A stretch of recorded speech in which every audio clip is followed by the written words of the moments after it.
I came out of the womb 2 months early, probably because I was tired of sitting around not doing anything.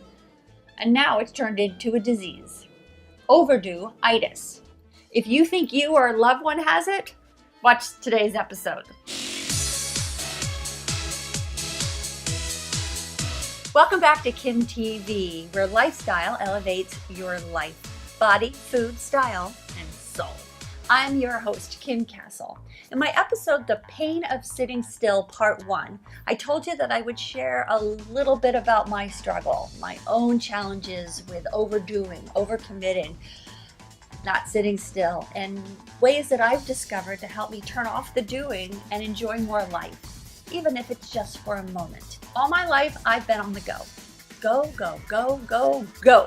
Like Lady Gaga says, I was just born that way. There's always just so much to do. In college, I was that student that you always saw running late across campus from class to class with tons of books in their hands and a workout bag over their shoulder all the time.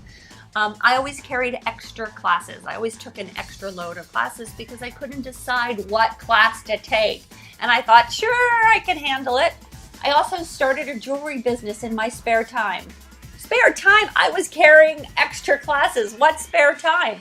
But I would, at night, late at night, I would be making jewelry. I'd get up early in the morning and go to the student union and sell it. Most of the time, I was battling a cold or a flu or a sore throat or something else yucky that came from burning the candle at both ends.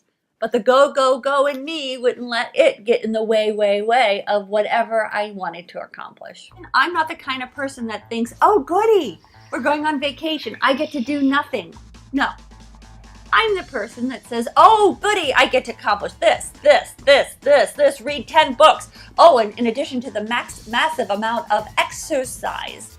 I remember once I even on vacation took a sewing machine, a Reebok step, 7 different patterns, 3 different books, and it was like a 4-day vacation. Overdue-itis. Thanksgiving. I don't just worry about making the meal. I have to think about my napkin rings. I'm going to make homemade napkin rings or my centerpiece and prizes for people to take home. When I got married, I made my own earrings. I made my own veil. I made the centerpieces, the boutonnieres that the guys wore. I literally had hot glue on my lips. And I said, I do. So we all hear how stress kills, right? It brings on a multitude of issues, a heart attack, free radicals, that messes up your skin, whatever, right? But do we ever stop to realize that we're creating stress? I mean, I didn't. I love all the things that I do. That's the whole problem. I love all the things that I do. Today, I'd like to share with you 3 simple ways that I've discovered to help me slow things down, smell the flowers, and not just hot glue them to floral foam. So the first thing that I'd like to share is my morning practice. Every day I set my alarm to get up about 10 to 15, even 20 minutes before I need to do anything, whether it's Pilates or yoga or running on the beach or early meeting. I always make sure that I set my alarm earlier so that I can get up and do this. I make myself a cup of hot water and lemon to get my digestion started, and it just is a way to start my body saying, hey, I'm going to start paying attention to you first. I also do this what I call like a flow yoga. Now, it's not a strenuous yoga where you're sweating or you're stretching or you're doing yoga poses. It's what I call, it's like a flow meditation where I'm doing a physical action that I'm anchoring my intention for the day and what I'm bringing into the world.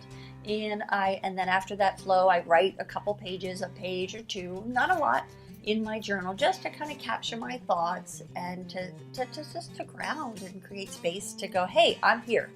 It's not always about what I'm doing, it's what I'm being. So another thing that I recommend is taking a moment a couple of times a day, several times a day if you can manage it, and connect to nature.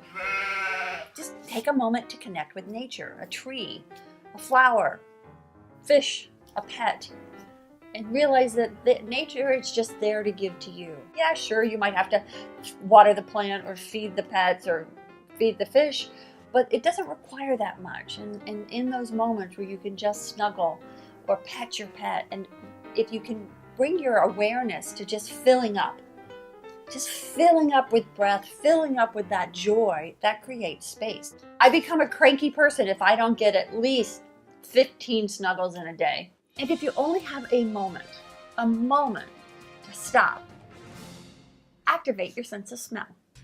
Scientists say that that's actually the only sense of our 5 senses that is actually hardwired to the brain.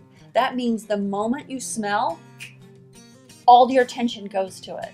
So I keep things like this around. This is a porcelain diffuser by Zodiac. And this is, you replace the oil, and it's this, can you smell that? Oh, that smells so good. I think that's like narcissus or gardenia, peony. There's several scents, and you can just replace the oil and just smelling. Taking a moment, everyone, if I have back-to-back meetings or I'm doing a lot of filming, I just take a moment to smell, and that creates a instant space, and it stops my brain. It helps me clock out for a moment. And finally, my favorite thing to smell is by far rosemary.